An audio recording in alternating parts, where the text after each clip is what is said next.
Charles. Welcome to Texila American University event. Thank you very much. We have a few questions today. First one, Charles, what inspired you to pursue a DPHA program? Generally, as in, what inspired you to do this course? Thank you very much. So for a start, one thing that really inspired me, it was a career shift that I did before 2019. Was by training, I'm a medical laboratory scientist. So in 2019, I decided to join the World Health Organization at the headquarters. And there I had to go through a process of changing the way I was doing things, because my previous job included a lot of programming as well as laboratory diagnostics. But in this case now I was moving into more of regulatory affairs, whereby I needed to ensure the safety, quality and performance of in vitro diagnostics, as well as the effectiveness of other health products.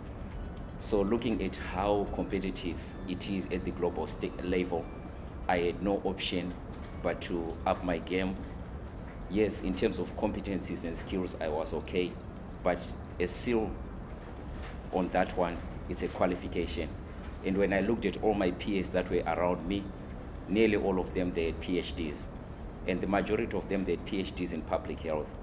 But I decided to be a bit different in that I wanted to do something that is related to not just the scientific part of the public health, but also aspects to do with the administrative part, which includes the issues to do with policy as well as research. So that really motivated me to pursue a PhD in public health administration. Wonderful. And what are the reasons that you chose Texila for this doctoral degree? Thank you very much. Understanding that right now sometimes people only speak of like the Ivy League universities, one of the most important things that I noted at a global level is sometimes a qualification, as long as it is internationally recognized as well as accredited, that's what matters. Right. And your competences and your skills, they speak for themselves. So a qualification, as long as it's coming from an institution that is accredited and recognized by the UNESCO as well, I think that's what really mattered. So one person that really influenced me to make that particular decision, it was one of my supervisors, Dr. Maruta, who works at the Africa CDC. So he then told me about the program. And when I looked at it, he had studied with Texila American University as well, but he had done a doctorate in public health. So I decided to pursue with Texila American University. Having compared with other universities, there were some advantages that I noted.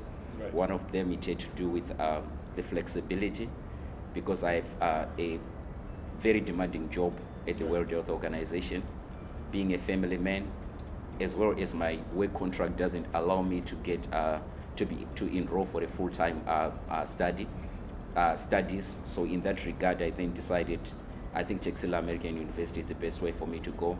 And just to add something on top is that when I looked at the payment structure, it was something that was very attractive and flexible as well. Now, looking at this program, so what important leadership or public health analytics skills did you develop over this program? Thank you very much for that question. And what I can say is that the most important skill that I learned is about systems thinking approach. Right. In that, sometimes when we are looking at problems that we face, be it at a policy level, at a national level, even global health, it's a matter of of building systems. Right. Rather than just coming up with isolated solutions that are operating in silos. So in that regard, I remember one course that we did, it was specifically on the systems thinking approach in terms of public health. So that really motivated me really to see that at times you cannot have it all, but what is important of the things that you can't have it all, what is important is to build systems around yourself, so that if you want something, you know where to go. If you need maybe a certain level of expertise, if you have built a network that includes those particular systems, it will be very easy for you to achieve that, which also then really motivated me even to for my PhD study that I did, because it had the systems approach thinking in it to help Zimbabwe, my home country, to come up with a regulatory system for regulating medical devices as well as in vitro diagnostic medical devices. Wonderful. And like you mentioned, which coursework can you, apart from that, I know you have already explained about the system thinking, Yeah. but about in terms of the coursework or in the research experience, significantly that shaped your expertise? Well, I think in terms of my expertise, one of the most important things that really I've improved on is on leadership. Okay. Because when we are looking at public health, sometimes it's not just about the technical expertise, but it's about the leadership that one possesses as well as the qualities that one has. Because those are the ones that help you to influence the most important stakeholders in driving specific, be it policies or in terms of initiatives or interventions. So regarding that, I can say that the leadership course really helped me to develop those leadership skills, and it's important, especially when it comes to stakeholder management. And definitely I can hear that you know how the program is shaping you in multiple skills as well. And anything that you could comment on the faculty support in your academic journey through building these skills, understanding about these courses and systems in different ways. So anything that comes to your mind in terms of what helped secure the faculties and the support in your academic journey? How did they support you in this process? Well, to start with, I think the mentors were really supportive. Though there was the downside of it that sometimes there had to be a frequent change of mentors. Right. Sometimes which would become so frustrating, and I have to say it, because sometimes you wouldn't get maybe the help that you needed at the time that I would expect. Right. But at the same time, I think once there is proper handover, takeover from one mentor to the next, I think that would really make the process to flow.